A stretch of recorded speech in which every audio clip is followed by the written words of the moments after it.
Hello viewers, welcome to the grow Telugu YouTube channel. WhatsApp messages కన్నా ఎక్కువగా bank బ్యాలెన్స్కి సంబంధించిన మెసేజ్లనే check చేస్తున్నారా? అండ్ అలానే అమెజాన్లోకి వెళ్ళి నెల ఆఖరి వరకు కావాల్సినవన్నీ ఆర్డర్ పెట్టుకుని చెక్అవుట్ బటన్ని నొక్కేంత ధైర్యం సరిపోవట్లేదా?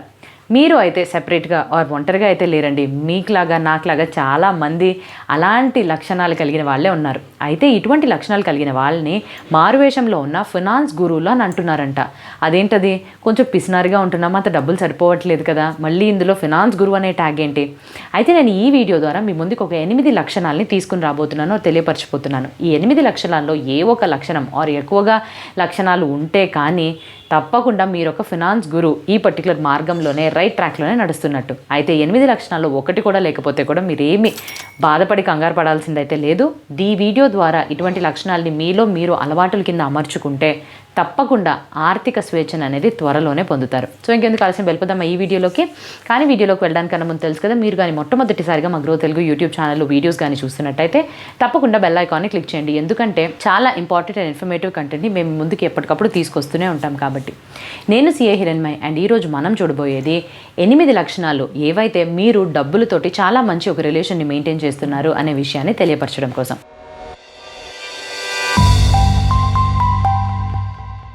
మొట్టమొదటి లక్షణం ఆర్ మొట్టమొదటి విషయం ఏదైతే మీరు చాలా బాగా మీ డబ్బుల్ని మీ ఫైనాన్సెస్ని మేనేజ్ చేస్తున్నారు అని తెలియపరచడం కోసం ఎప్పుడు మీ దగ్గర ఒక ఆర్థిక ప్రణాళిక అనేది ఉంటుంది. సో ఈ ఆర్థిక ప్రణాళిక ఆర్ ఫైనాన్షియల్ ప్లాన్ అనేది తాత్కాలికం కావచ్చు ఆర్ దీర్ఘకాలికం కూడా కావచ్చు. సో మీరు వేసుకునే ప్రణాళికలు ఏదో ఒక లక్ష్యాన్ని చేరుకోవడానికి అవ్వచ్చు. ఒక ఇల్లు కొనాలనో, రిటైర్మెంట్ తర్వాత పలానా ఒక లైఫ్ని గడపాలనో, లేకపోతే ఒక చిన్న కార్ కొనాలనో ఆర్ పిల్లల ఎడ్యుకేషన్ కోసం ఏదో కొంచెం సేవ్ చేయాలనో. సో ఎప్పటికప్పుడు మీ దగ్గర ప్రణాళికలు అనేవి ఉంటాయి. సో దీనికి అనుసారంగా ఏవైతే మీకు ఆదాయం అనేది వస్తుందో ప్రతి నెల దానికి తగినట్టుగానే బడ్జెటింగ్ అనేది ఏర్పరచుకుంటారు. బడ్జెట్స్ అంటే ఏంటి? చాలా సింపుల్గా సులువుగా తెలుసుకోవడానికి మనకు వచ్చే ఆదాయంలోని ఖర్చులు అన్నీ తీసివేయగా మిగిలింది ఏదైతే ఉంటుంది దాంట్లో కొంచెం పొదుపు చేసుకున్నాక ఇటువంటి లక్ష్యాల కోసం ఎలాగ మనము ఆ గమ్యం ఆర్ ఎలాంటి గమ్యాన్ని ఏర్పరచుకుని ఆ లక్ష్యం వరకు చేరుకోవడం అనే దాన్ని మనం ఎప్పుడూ కూడా బడ్జెటింగ్ టూల్ ద్వారా వేస్తూ ఉంటాం. సో మీరు కానీ బడ్జెట్స్ని ఆల్రెడీ చేస్తున్నట్టయితే అస్సలు కంగారు పడాల్సింది లేదు, మీరు రైట్ ట్రాక్లో ఉన్నారు. కాకపోతే ఇటువంటి ప్రణాళికల్ని ఏర్పరచుకున్న తర్వాత బడ్జెట్స్ని కూడా ప్రిపేర్ చేసుకుని ఆ లక్ష్యం వరకు చేరలేకపోతున్నారు అని అంటే కూడా ప్రాబ్లమేనండి. కూర్చుని ఎప్పటికప్పుడు వీటిని సరి చేసుకుంటూ చెక్ చేసుకుంటూ ఏ విషయాల్లో మనం ముందుకు వెళ్ళాలి, ఏ ఖర్చులు తగ్గించుకోవాలి అనే విషయం పైన కానీ అనాలిసిస్ చేసినట్టయితే చాలా త్వరగా మన గమ్యానికి చేరుకుంటాం. అయితే మీకు ఇప్పటిదాకా ఫైనాన్షియల్ ప్లాన్స్ని ఏర్పరచుకోకపోయినా ప్రాబ్లమే లేదు. ఈరోజు కూర్చుని మీ యొక్క తాహత్తు సిచ్యువేషన్ అండ్ మీకు వచ్చే ఆదాయం, ఆర్థిక పరిస్థితి వీటన్నిటినీ కూడా మీరు ఒక చోట జమ చేసుకుని రాసుకుని చూసి ఎటువంటి లక్ష్యాలని చేరుకోవాలి, దానికోసం మీరు ఎట్లాగా మీ యొక్క ఫినాన్సెస్ని మేనేజ్ చేయాలి అనే దాన్ని పెన్ను పేపర్ మీద పెడితే చాలా ఈజీగా అర్థమైపోద్ది. సో ఇది మొట్టమొదటి లక్షణం. రెండవది, మీ అన్ని బిల్స్ని కూడా టైం లోపల చెల్లిస్తారు. ఇదేంటిది? చాలా చిన్న విషయం కదా, దీన్ని ఎందుకు ఇటువంటి లక్షణంగా అండ్ ఇది ఉంటే ఫినాన్స్ గురువుగా అని ఎందుకు అంటారు? ఇది చాలా చిన్న విషయం అయినప్పటికీ కూడా చాలా పవర్ఫుల్ అయిన ఒక టూల్ అండి. ఎప్పుడైతే మనకి జీతం ఆర్ ఆదాయం అనేది నెల ఆఖరికో ఆర్ నెక్స్ట్ నెల బిగినింగ్కో పడుతుందో దాని నుంచి మనకి అవసరం లేని జల్సా ఖర్చులు, ఈ పార్టీకి వెళ్తే బాగున్నాను, అటువంటి పెద్ద డ్రెస్ కొనుక్కుంటే బాగున్నాను, ఇటువంటి వాటి మీద ఎక్కువగానే ఖర్చు చేస్తుంటే మీరు ఇంకొకసారి ఆలోచించుకోవాలి. ఎందుకంటే వచ్చిన ఆదాయంలో మనకి కావాల్సిన అవసరమైన విషయాల కోసం మీరు కానీ ఖర్చు చేసినట్టయితే అది తప్పకుండా మీ నుంచి ఒక స్ట్రెస్ని తీసివేస్తుంది. సో అవసరమైన వాటికి ఖర్చు చేసిన తర్వాత ఏదైతే మిగులుతుందో దాంట్లో కానీ మీ యొక్క మిగతా ఆడంబరానికి సంబంధించిన జల్సా ఖర్చుల్ని పెట్టినట్టయితే తప్పకుండా మీకు ఒక సెన్స్ ఆఫ్ రిలీఫ్ ఉంటుంది. ఇలా చేయకపోతే అనవసరమైన వాటికి కానీ ఖర్చు చేశారని అనుకోండి, అవసరమైన వాటికి అప్పు చేయాల్సి ఉంటుంది. లేకపోతే నెక్స్ట్ ఆదాయం or next salary or next ఏవైతే ఇన్కమ్ అనేది వస్తుందో దాని వరకు మీరు టెన్షన్ తోటి వెయిట్ చేయాల్సి ఉంటుంది. సో బిల్స్ అనేవి టైం లోపల కట్టేస్తున్నారా? అయితే మీరు తప్పకుండా ఒక ఫినాన్స్ గురూజీ కేటగిరీలోకే వస్తారు. ఇది రెండవది. మూడవది, నాకు వచ్చిన ఆదాయంలోని బిల్స్ అన్నీ కట్టేస్తూ పొదుపు చేసుకుంటూ ఏదన్నా ఒక రోజు అన్ఎక్స్పెక్టెడ్గా అసలు నేను ఊహించని విధంగా నాకేమన్నా అయితే అప్పటికి కావాల్సిన ఖర్చులు ఎక్కడి నుంచి తీయాలి? ఇన్వెస్ట్మెంట్స్ చేయడానికి ఎక్కడో పెట్టాను, పొదుపు చేస్తూ ఇక్కడ పెట్టాను. సో ఎమర్జెన్సీ ఫండ్ గురించి కూడా ఆలోచన చేస్తారంట. సో ఇలాగా సడన్గా వచ్చే ఖర్చుల గురించి కూడా ముందే మీరు ఆలోచించి ఒక ఎమర్జెన్సీ ఫండ్ తీరుగా కూడా మీరు ఆలోచించినట్టయితే ఆల్రెడీ మీరు రైట్ ట్రాక్ మీద ఉన్నట్టే. మీరు కానీ ఆలోచించకపోతే ఇప్పుడు కూడా లేట్ అనేది ఏం కాదండి. ఈ ఎమర్జెన్సీ ఫండ్ అనేది మీరు ఎంత ఒక ఎక్స్పెన్సెస్ అంటే ఒక నెలకి సగటుగా ఒక 20,000 అనేది మీకు ఖర్చు అవుతున్నాయి. ఇవన్నీ అవసరమైన వాటికే. అయితే మీకు కానీ ఒకవేళ ఫ్యూచర్లోని భవిష్యత్తులోని ఆదాయం కానీ రాకపోతే ఈ 20,000 ఖర్చుల్ని ఎక్కడి నుంచి నేను ఖర్చు పెడతానో ఆర్ ఎలా ఖర్చు చేస్తాను, ఇవన్నీ నాకు అవసరమైనవి కదా అని అనిపించవచ్చు. సో అందుకే ఇప్పుడు వచ్చే ఆదాయం నుంచి ఎంతో కొంత చిన్న చిన్న మొత్తంలోని కానీ మీరు పొదుపు చేసి సేవ్ చేసినట్టయితే అప్పటికి అటువంటి ఒక పరిస్థితిని ఎదుర్కోవడానికి చాలా సులువుగా మీరు అక్కడ దాకా చేరుకోగలుగుతారు. సో ఇప్పుడు ఈ 20,000 అనేది మీకు ఒక నెలకి ఖర్చు అవుతుంది అని అంటే ఒక 6 నెలల వరకు, అంటే 3 నుంచి 6 నెలల వరకు 1,20,000 వరకు మీరు దాచుకున్నారు అని అంటే ఒక ఎమర్జెన్సీ ఫండ్ని క్రియేట్ చేసిన వాళ్ళు అవుతారు. అండ్ అటువంటి చాలా అనూహ్యమైన పరిస్థితుల్లో ఇవన్నీ మనల్ని కాపాడుకోవడానికి, ఆదుకోవడానికి ఇటువంటి ఫండ్స్ అనేవి చాలా పనికొస్తాయన్నమాట. అయితే ఎలాగ ఒక ఎమర్జెన్సీ ఫండ్ని తయారు చేసుకోవాలి. సో మీకు వచ్చే ఆదాయంలో ఎంతో కొంత ఆటోమేటెడ్గా ఎలాగైతే ఈఎంఐస్కి మీరు పే చేస్తారో అలాగే ఏదో ఒక సేవింగ్స్ బ్యాంక్ అకౌంట్ కానీ ఆర్ రికరింగ్ డిపాజిట్ అకౌంట్లో కానీ ఈ డబ్బుల్ని ఫస్టే కానీ మళ్లించినట్టయితే అది మీకు తెలిసి తెలియకుండా ఎక్కడో ఒక చోట జమ అవుతుంది. సో చాలా అవసరమైనప్పుడు దీన్ని మీరు తీసుకుని వాడుకుంటారనమాట. సో ఆల్రెడీ మీరు కానీ రిటైర్మెంట్ ఫండ్ని ఆలోచించి దానికోసం అంటూ సేవింగ్స్ చేస్తున్నారు అని అంటే రైట్ ట్రాక్లో ఉన్నారు. కానీ సేవింగ్స్ ఇప్పటిదాకా చేయట్లేదు, అరే ఎమర్జెన్సీ ఫండ్ గురించి నాకు తెలియలేదు అని అనుకుంటే తప్పకుండా ఇది చూసిన తర్వాత కూడా మీరు స్టార్ట్ చేయొచ్చు, అస్సలు లేట్ అయితే కాదు. 4వ విషయం, రిటైర్మెంట్ గురించి ఎప్పటికప్పుడు ఆలోచిస్తూనే ఉంటారు. సో మనలోని ఒక టైం అనేది వస్తుంది, ఓపిక నశించినప్పుడు మనం ఇంతలాగా పని చేయలేకపోయినప్పుడు ఆదాయం అనే దానిపైన ఎక్కువగా అంటే ఎలాగన్నా సరే ఆదాయం అనేది వస్తే ఈ కాలంలోనే ఆర్ ఈ ఏజ్లో రిలాక్స్ అయిపోతే బాగుంటుంది కదా అని అనిపిస్తుంది. సో అప్పటి కోసం ఇప్పటి నుంచే మనం ప్లాన్స్ ఆర్ దానికి సంబంధించినట్టుగా మనం ప్లానింగ్ అయితే చేసుకోవాల్సి ఉంటుంది. ఇప్పుడు మనకి మార్కెట్లో వివిధ రకాల రిటైర్మెంట్కి సంబంధించిన లాభాలను ఇస్తున్నాము అంటూ వివిధ రకాల ప్లాన్స్ అయితే వస్తున్నాయి. సో వాటిలోని కొన్నిటిని నేను లిస్ట్ చేయాలి అని అంటే ఇన్సూరెన్స్కి సంబంధించిన ప్లాన్స్, ఇవి death benefits or retirement benefits తోటి వివిధ రకాల ఇన్సూరెన్స్ ప్లాన్స్ అనేవి ఉన్నాయి. అండ్ మీరు ఉద్యోగం చేస్తున్నప్పుడు ఎంప్లాయీ ప్రావిడెంట్ ఫండ్, ఈ దానికి ఎంతో కొంత మీ శాలరీ నుంచి కాంట్రిబ్యూట్ అనేది అవుతుంది. సో ఇది మీకు రిటైర్మెంట్ ఆర్ రిటైర్ అయినప్పుడు లాభం కింద పనిచేస్తుంది.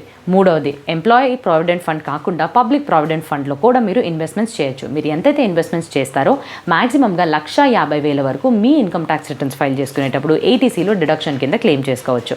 అండ్ ఈ 1,50,000కి పైన ఇంకొక 50,000ని కూడా మీరు ఎన్పిఎస్ నేషనల్ పెన్షన్ సేవింగ్ స్కీమ్లో కానీ వేసినట్టయితే ఇంకా ఏటీసీసీడీ 1B ప్రకారంగా కూడా మీరు ఈ 50,000ని 1,50,000 అండ్ అబౌవ్కి క్లెయిమ్ చేసుకోవచ్చు. అండ్ అలానే whole life unit linked insurance plans. So ఈ యూనిట్ లింక్ ఆర్ యూలిప్స్ అని ఏవైతే అంటామో వీటిలోని మీరు మొత్తంగా ఒకేసారి ఇన్వెస్ట్మెంట్ చేసేసి రిటైర్ అయిన తర్వాత ఎంతో కొంత విత్డ్రాల్స్ అనేది మీకు నెలవారీ ఖర్చుల కింద కూడా మీరు చేసుకోవచ్చు. సో ఇవన్నీ కూడా రిటైర్మెంట్ ప్లాన్ అండి.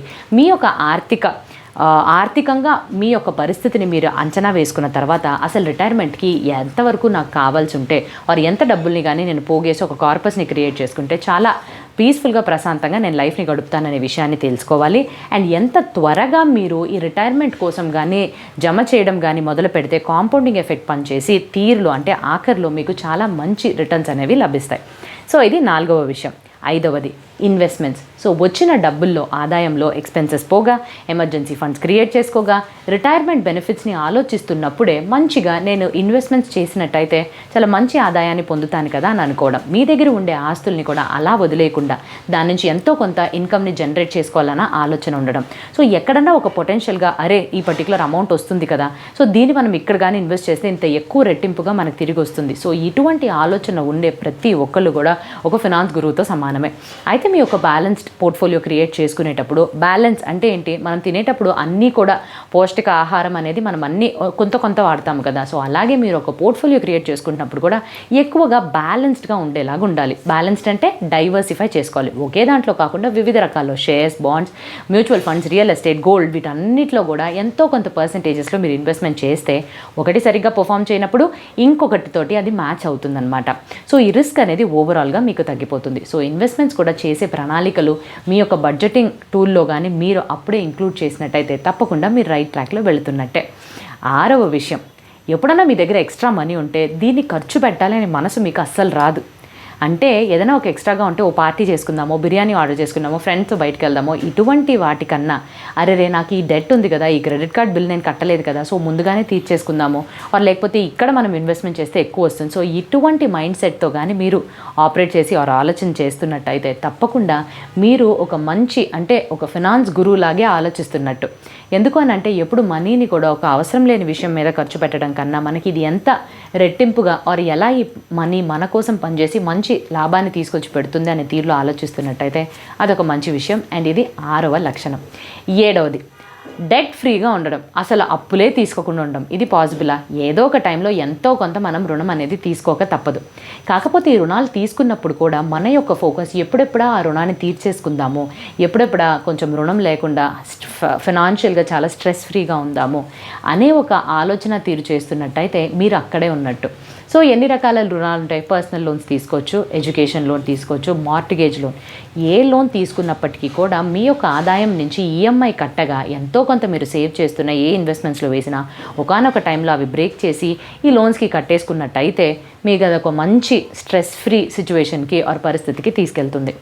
అయితే ఒక్కసారి ఒక్క డెట్టే తీసుకోవడం అనేది ఉత్తమం. ఒకేసారి 3-4 అప్పులు తీసుకుని 3-4 చోట్ల ఈ వడ్డీలు కట్టలేక ఆ ఇబ్బంది ఆర్ ఆ లూప్లోకి వెళ్ళిపోవడం అనేది అంత ఉచితమైన విషయం అయితే కాదు. సో ఈ విషయాన్ని మీరు గుర్తుంచుకుని, మీరు కానీ లోన్ ఉన్నప్పటికీ కూడా మీ క్రెడిట్ హిస్టరీని క్లీన్గా పెట్టుకుని కొంచెం నీట్గా ఆ తీరులో కానీ ఆలోచించినట్టయితే తప్పకుండా ఇది మీకు బెనిఫిట్ ఆర్ లాభాన్ని అయితే తెచ్చిపెడుతుంది. అండ్ ఆఖరిది 8వది, ఈ విషయాన్ని కానీ మీరు ముందుగానే అర్థం చేసుకుని, ఈ 7 లక్షణాలు కూడా నేను చెప్పింది 8వ లక్షణం కోసమే. సో ఆ 8వ లక్షణానికి మీరు ముఖ్యతనిచ్చి మొదటి నుంచి దాన్నే ఒక గమ్యం ఆర్ ఒక లక్ష్యంగా పెట్టుకున్నట్టయితే మిగతావన్నీ కూడా దానికి అనుసరంగానే మీరు ప్లాన్ చేసుకుంటారు. అలాంటిది ఏంటి?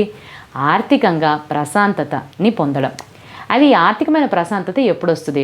ఎప్పుడైతే మీరు ముందే మంచిగా ప్రణాళికలు వేసుకుని మీ యొక్క పరిస్థితికి తగ్గట్టు కావాల్సిన ఖర్చులు, అనుకోని విషయాలు ఇవన్నిటినీ కూడా ముందే ఆలోచించి బడ్జెటింగ్ టూల్ ద్వారా కానీ మంచిగా ప్లాన్ చేసుకున్నట్టయితే మీరు అక్కడి దాకా చేరుకోగలుగుతారు. అయితే అదేంట్రా, కష్టం కదా. సో మొదట ఒక బైసైకిల్ ఆర్ బైక్ని నేర్చుకునేటప్పుడు చాలాసార్లు బ్యాలెన్స్ అనేది తప్పుతుంది. కానీ మన క్రమక్రమంగా అదే పనిగా దానిపైదే శ్రద్ధ పెట్టిగా నేర్చుకుంటే అది ఎంత ఈజీగా అయిపోద్ది. దాని తర్వాత మన లైఫ్ సులువుగా అయిపోద్ది. సో ఇప్పటికిప్పుడే ఆదాయం అంటుంది, ఖర్చులు అంటుంది, ఇన్వెస్ట్మెంట్స్ అంటుంది, ఎమర్జెన్సీ ఫండ్ అంటుంది, అండ్ అలానే వీటన్నిటి గురించి చెప్తుంది. ఇవన్నీ మన వల్ల సాధ్యమేనా అంటే తప్పకుండా సాధ్యం. కూర్చొని ఒక చోట పెన్ను పేపర్లోని ఏవేవైతే వస్తున్నాయో, ఖర్చులు ఉంటున్నాయో ఇలా సేవ్ చేసుకుని ఎక్కడికి మీరు చేరుకోవాలనుకుంటున్నారు ఇవన్నీ కూడా రాసుకుంటే మీకు క్లారిటీ లభిస్తుంది. Step by step, 1 at a time, ఒకటొకటిగా కానీ మీరు గురించి ఆలోచించి, సో దీన్ని ఇక్కడ వేద్దాం, దీన్ని ఇక్కడ ఇలా చేద్దాం, సో ఈ పర్టికులర్ టైంలోని ఇది ఇంత రిటర్న్స్ ఇచ్చి మనకి తిరిగి వస్తుంది అనే దాన్ని క్లియర్గా ఒక పెన్ను పేపర్ మీద పెడితే మీకు చాలా క్లారిటీ అనేది లభిస్తుంది. అండ్ ఆఖరిగా నేను చెప్పిన 7 లక్షణాలు కూడా మనలోకి అలవర్చుకుని ఏదో ఒక అలవాటు కింద కానీ చేసుకున్నట్టయితే తప్పకుండా ఫినాన్షియల్ పరంగా కూడా చూసినట్టయితే చాలా ఒక మనస్ప్రశాంతత ఉంటుంది అండ్ భద్రత కూడా ఏర్పడుతుంది. సో ఇదండి 8 లక్షణాలు, ఏవైతే ఒక మంచి ఫినాన్స్ గురువుగా మారడానికి ఆర్ మనలో చాలామందికి ఆల్రెడీ ఈ 8 లక్షణాల్లో ఎన్నో కొన్ని అయితే ఉంటాయి, లేదు అన్నట్టయితే ఉండదు. సపోజ్ అస్సలు లేదు అని అనుకుంటే ఏమీ మీరు కంగారు పడాల్సిన అవసరమూ లేదు, చింతించాల్సిన విషయం కూడా కాదు. చూసి నేర్చుకుని దీని ఆధారంగా కానీ మీరు ముందుకు వెళ్ళినట్టయితే తప్పకుండా మంచి ఫలితాలని మీరు ఎదుర్కొంటారని ఆశిస్తూ, ఈ వీడియో మీకు నచ్చుంటుంది అని కూడా ఆశిస్తూ, ఇంకా మంచి టాపిక్తో మీ ముందుకు రావడానికన్నా ముందు have happy and very very safe investing. And ఈ వీడియో ఒక ఎడ్యుకేషనల్ కంటెంట్ కోసం మాత్రమే మీ ముందుకు తీసుకొస్తున్నామండి. ఎటువంటి రికమెండేషన్స్ అయితే మేము ఈ వీడియో ద్వారా మీకు అందించడం లేదు. On that note, have happy and safe investing. Thank you.